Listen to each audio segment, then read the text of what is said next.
Hi, this is Anna Moss. Welcome back to 20 Things You Need to Know about the warning signs of domestic violence. This is insight number 16. What is normalcy bias and what role does it play in domestic abuse? Normalcy bias is actually a natural response. It's inaccurate thinking and it makes things worse. It can be a freeze and a panic response.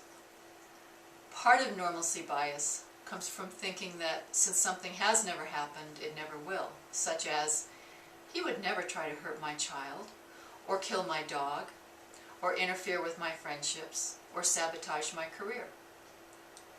Normalcy bias comes from not knowing what you're dealing with.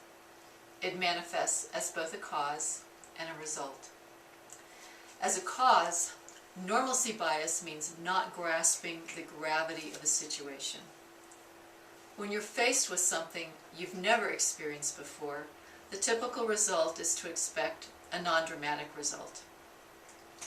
But in a dangerous relationship, this kind of thinking can prove deadly. This frame of mind can actually make you more vulnerable because it sets you up to be less able to deal with extreme circumstances. When worst-case scenarios unfold, you become prone to over or underreact in order to try to escape pain and return to something that makes sense, something that you can understand. As a result, normalcy bias sets in when your mental faculties have become depleted from unrelenting stress.